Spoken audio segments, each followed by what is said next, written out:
जनाब, ये वो मिर्चें हैं जिससे मिर्चें नहीं लगती।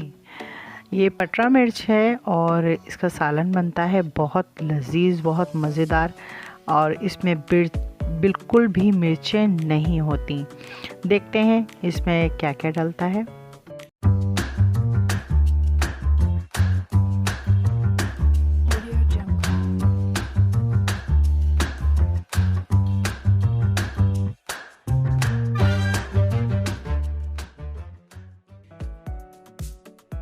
बिस्मिल्लाहिर्रहमानिर्रहीम। अस्सलाम वालेकुम। अल्लाह पाक सबको अपने घरों में हिफ्ज़ अमान में रखे।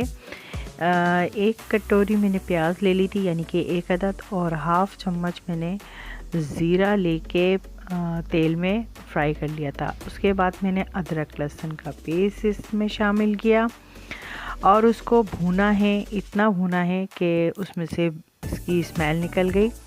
तो मैंने 2 अदद टमाटर काटे थे, उनको भी मैंने इसके अंदर शामिल कर दिया और इनको थोड़ा सा फ्राई होने दिया टमाटरों को। इनका जब पानी थोड़ा सा खुश्क हुआ तो मैंने इसमें मसाले डाल दिए। कुटी हुई लाल मिर्चें डाली थी, भुना कुटा ज़ीरा डाला था, घर का मसाला वही जो मैं बनाती हूँ वो डाला था, और चाट मसाला डाला था।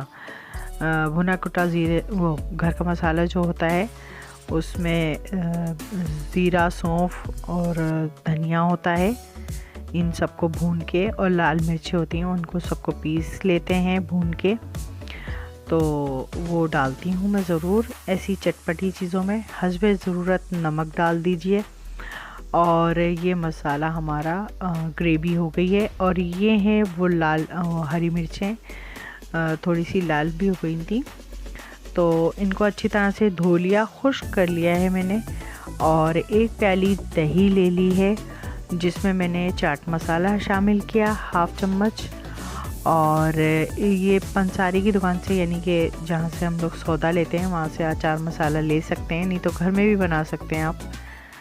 और उसके बाद ये मिर्चें भरने वाली जो मसाला होता है उसी के पास से मिलता है ये, तो आप कह के भी ले सकते हैं, नहीं तो चाट मसाला भी आप डाल सकते हैं उसमें। ये इसमें शामिल कर लें। अगर आप जो हरी मिर्चें भरने वाला मसाला होता है वो बोलेंगी तो दे देंगे, नहीं हो तो कोई मसला नहीं है। ये 2 चीज़ें भी आप डाल के इसको भर सकती हैं। और इसके ये डंठल ऊपर से उतार दीजिए और एक तरफ रख लें इसको।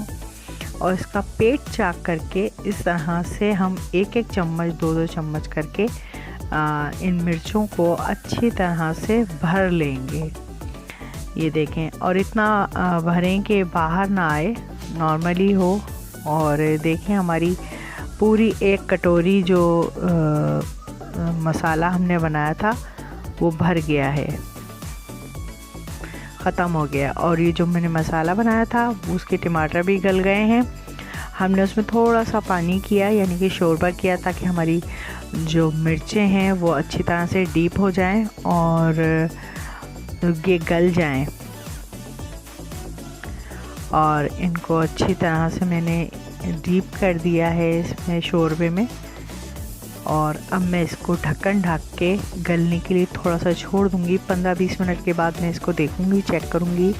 ये देखें थोड़ी सी नरम पड़ गई हैं, तो मैं ऊपर इसके शोरबा करूंगी, डाल दूंगी थोड़ा सा, ताकि ये थोड़ी सी ऊपर से भी कुक हो जाए अच्छी तरह से। और ये देखें कितनी अच्छा कलर, कितना खूबसूरत लग रहा है माशाल्लाह से। ये बहुत मज़े की होती हैं और इसमें बिल्कुल भी मिर्चें नहीं होती। और इसको मैं ढक के इतनी देर तक रखूँगी कि ये गल जाए और इसका पानी जो है वो खुश्क हो जाए, यानी कि 20 मिनट तक रखूँगी और दरमियानी आंच पे नॉर्मल। ये देखें तेल मसाले ने छोड़ दिया है, और आप उसको घुमाएंगी भी तो जो मसाले के वो मिर्चों के अंदर जो मसाला डाला था वो नहीं निकलेगा, उसके अंदर पक जाता है अच्छी तरह से दही और जम जाता है, तो फिर नहीं निकलता। उसमें आप धनिया डाल दें।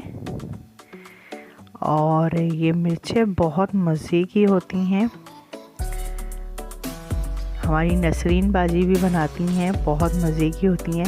उन्हीं की तरह से मैंने बनाने की कोशिश की है ये। अब देखें कितनी अच्छी बनी है या नहीं बनी है, देखते हैं। और ये है कि आप लोग बनाइएगा, खाइएगा और ज़रूर मुझे बताइएगा कि इसमें मिर्चें लगी आपको या नहीं लगी, क्योंकि इसमें मिर्चें नहीं होती। ये बहुत मज़े की होती हैं और ये पराठे के साथ में, बेसन की रोटी के साथ में और नान के साथ में बहुत अच्छी लगती है। खाइएगा, खिलाइएगा और खुश रहिए। मुझे दुआ में याद रखिएगा। अल्लाह हाफ़िज़।